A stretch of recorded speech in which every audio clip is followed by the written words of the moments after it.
मियां साहब मैं आपको ज़रा थोड़ी सी स्पेसिफिकेशन हूँ। ये जो मदरशिप ड्रोन लॉन्च किया है इसने, मियां साहब या पहले दहशतगर्दी पे बात कर लें हम। मियां साहब चलें पहले दहशतगर्दी पे बात कर लेते हैं।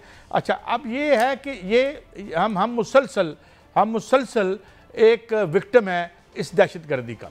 और ये जो अफ़गानिस्तान जो बलूचिस्तान में हुआ, इससे पहले हम देख चुके हैं पेशावर में हुआ, और आम ये जानते हैं कि 5000 से ज़ायद हमारे फ़ौजी शहीद हुए। अब इससे तादाद बढ़ चुकी होगी, मेरे पास फिगर ताज़ा तरीन नहीं है। 80,000 या लाख के करीब हमारे शहरी शहीद हुए हैं। तो मियाँ साहब ये एक बड़ी सेंसिबल बात थी। पहले भी जब हमला हुआ उस वक़्त खान साहब प्राइम मिनिस्टर थे, हमने कहा आएँ बात करें। आज भी हमने कहा आएँ, अगर आपके पास कोई है एविडेंस है, आप इंडिपेंडेंट इन्वेस्टिगेटर ले आएँ, यूनाइटेड नेशन को ले आएँ, अपनी मर्जी के लोग ले आएँ। हम ये सब बातें करते रहें, मगर क्या करें, अब उनका इलेक्शन जो है हमारे गले पड़ा रहता है। क्या करें, इलेक्शन में सिवाय धमाकों, जंग, हिंदुत्वता, पाकिस्तान की डिमोनाइजेशन, इसके अलावा उनके पास कोई इलेक्ट्रल मैनिफेस्टो तो है ही नहीं। तो मियाँ साहब ये लगता है खासा कॉम्प्लिकेटेड इशू है। Your take on this? देखें कायद साहब, इसमें सिर्फ इलेक्शन नहीं है। जो भारत है उसको बड़ी तकलीफें हैं, 2-3 तकलीफ हैं उसको। बुज़दिल भी है, मकार भी है, बेशर्म भी है जो उसने आज वहां पर घिनौना वाक़या किया है। और उसके जो स्पॉन्सर्ड दहशतगर्द हैं उन्होंने जो खुजदार में जो है बच्चों को मारा है, बच्चों को शहीद किया है। इंतहाई शर्मनाक वाक़या है, इंतहाई बुज़दिलाना वाक़या है। इसकी जितनी मजम्मत की जाए उतनी कम है। लेकिन उसको तकलीफ क्या है? उसको तकलीफ ये है कि जनरल आसिम मुनीर जो हैं वो फील्ड मार्शल बन गए हैं। वो इसलिए बन गए हैं कि उन्होंने भारत के दांत खट्टे किए हैं। वो इसलिए बन गए हैं कि उन्होंने जिल्लत अमेज उनको शिकस्त दी है। वो इसलिए उनको बनाया गया कि उनकी क़यादत में पाकिस्तान ने फतह हासिल की है। दूसरी तकलीफ उनको ये है कि पाकिस्तान के नायब वजीर आजम चीन में हैं, वहां पर जो है वो अफगानिस्तान के वजीर खारजा भी वहां पर हैं। चीन और अफगानिस्तान के वजीर खारजा और पाकिस्तान के नायब वजीर आजम और वजीर खारजा, उन्होंने आपस में हाथ जो है वो इकट्ठे कर लिए हैं। वो उन्होंने एक दूसरे के हाथ से हाथ मिला लिया है। वहां वो सी पैक का हिस्सा बनने जा रहे हैं। ये तकलीफ है उनको। सबसे बड़ी तकलीफ ये है कि पाकिस्तान जो है उसकी सफारतकारी बेहतरीन जा रही है। अब उसको तकलीफ हो कि ना हो, क्योंकि उसके जिल्लत उठा चुका है। अब वो इतनी जिल्लत अमेज शिकस्त के बाद इतना घिनौना काम कर रहा है कि वो वहां पर खुजदार में बच्चों को जो शहीद कर रहा है। उन्होंने पहले भी जो बच्चों को शहीद किया वो पेशावर में किया, अब उन्होंने खुजदार में बच्चों को शहीद किया। उनकी अफवाज जो है वो पाकिस्तानी अफवाज से लड़ नहीं सकती। उनकी फजाइया पाकिस्तानी फजाइया से लड़ नहीं सकती। उनकी हमने 6 त्यारे मार गिराए, उनकी चौकियां तबाह करके उनको तबाह हाल करके रख दिया। और अब जो है वो इस तरह की प्रॉक्सी कर रहा है। अब मेरी तजवीज़ ये है कायद साहब कि उनके जो दहशतगर्दी के ठिकाने हैं उनको उड़ा देना चाहिए। उनको जो है घुस के मारना चाहिए। जहां जहां पर ये प्रॉक्सी हैं वहां पर निशाना बनाना चाहिए। इसमें कोई शक नहीं। हमने बच्चों को नहीं मारना, हमने उनके जो है प्रॉक्सी अड्डों को उड़ाना है, उनको उड़ाना चाहिए। मियां साहब अब हम ये देखते हैं कि BLA के लोग जो हैं, अब उनके जो TV चैनल्स हैं उस पर बैठे होते हैं। ठीक है, वो एक उनका एक मौक़िफ़ है, हम उनसे एग्री नहीं करते। लेकिन बात यह है कि ये फिर वो ओपनली देखें, वहाँ पे जो खालिस्तान की तहरीक है वो एक पुरअमन तहरीक है। वो मुल्क से बाहर भी हैं, वो एक पॉलिटिकल स्ट्रगल कर रहे हैं। जंग की बात वो करते हैं इस सूरत में कि अगर हमारी जंग होती है, क्योंकि उनके मजहबी मकामात यहाँ पर हैं, पाकिस्तान के साथ उनका एक रूहानी लगाव है। उनके अपने मजहबी मकामात की वजह से लाहौर में उनका एक टेम्पल है, वहाँ यहाँ करतारपुर में है। लेकिन हम नहीं देखते कि वहाँ पर सिखों ने आरचंद की उनकी गिरफ्तारियाँ भी हो रही हैं। मगर BLA प्रैक्टिकली जो है, मियाँ साहब मैं ये आपको एक साफ बात बता दूँ, ये कौन सी, मैं किसी नेशनलिस्ट स्ट्रगल के खिलाफ नहीं हूँ। कश्मीरी भी नेशनलिस्ट स्ट्रगल कर रहे हैं। क्या लोगों के शनाख्ती कार्ड देख के पंजाबियों के गले काटना जो है वो आज़ादी की तरफ आपको लेके जाता है? आप इसका मतलब यह है कि आपको तो क्या कभी, इसका मतलब यह है कि आपको तो कभी पावर मिल ही नहीं सकती, और अगर मिलेगी तो आपसे ज़्यादा ऑप्रेसर कौन होगा? तो फिर आप नेशनैलिटी की बुनियाद पे बलूचिस्तान में जो नॉन बलोची हैं या नॉन पश्तून हैं, पश्तून तो खैर आपके साथ शामिल नहीं है, वो उनके गले काटेंगे। तो ये हम देख रहे हैं कि ये मैं साहब मैं दोबारा इसी बात को रीइंफोर्स करता हूं। साहब ये जो आपने बात की है ना, ये बहुत बड़ी बात की है कि शनाख्ती कार्ड देखकर जो है वो मारने वाली बात, यही इसको जो आप टेल कर लें, ये नाकाबिले तरदीद सबूत है कि जो पहलगाम में वाकया हुआ वो इन्हीं BLA वालों ने और इन्हीं TTP के गमाश्तों ने किया है।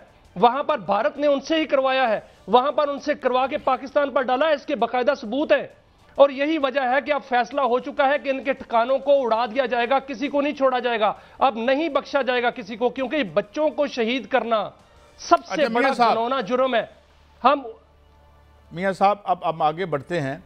एक तो मैं ज़रूर इसकी, अगर हमारे पास यार इसकी कोई हो थोड़ी सी वीडियो हो तो हम दिखाना चाहते हैं, मगर इसकी सिमुलेशंस ही आ रही हैं।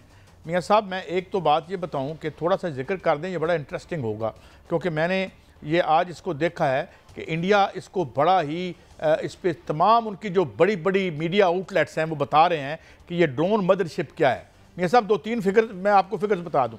आम एक जो जहाज़ है, फाइटर जहाज़, उसके जो विंग्स हैं वो 10 से 13 मीटर होते हैं।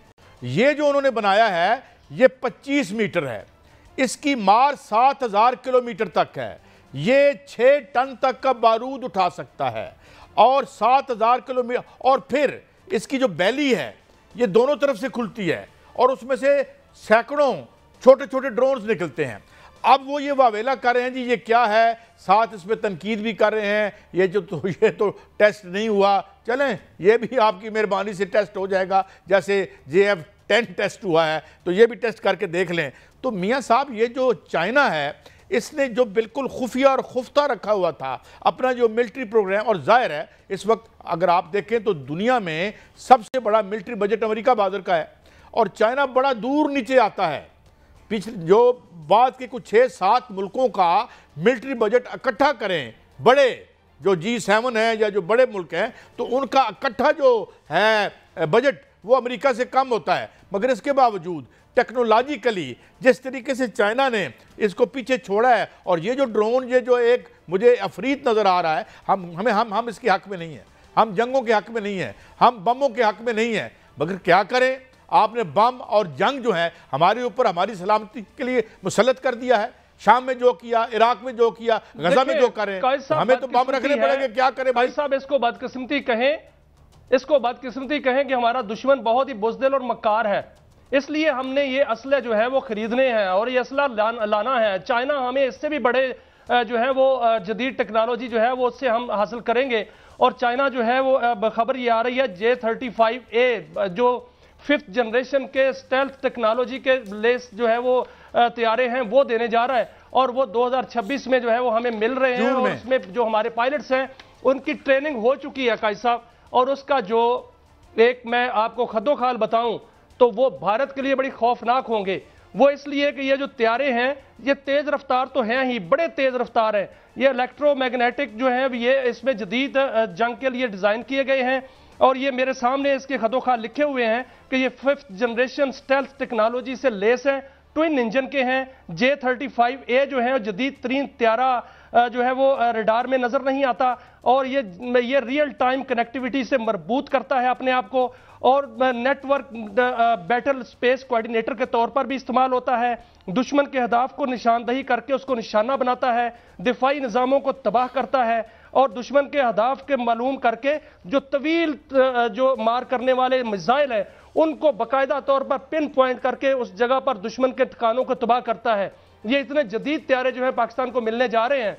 इसी चीज की जो है वो रोड उठे हुए हैं भारत को। तकलीफ यही है भारत को, क्योंकि चीन ने आयरन ब्रदर होने का सबूत दे दिया है। चीन ने कह दिया, आज भी उनके वजीर खारजा ने यह बयान दिया है कि हम आयरन ब्रदर हैं पाकिस्तान के, और पाकिस्तान की सालमियत और खुद मुख्तारी पर पाकिस्तान की हमायत जारी रखेंगे।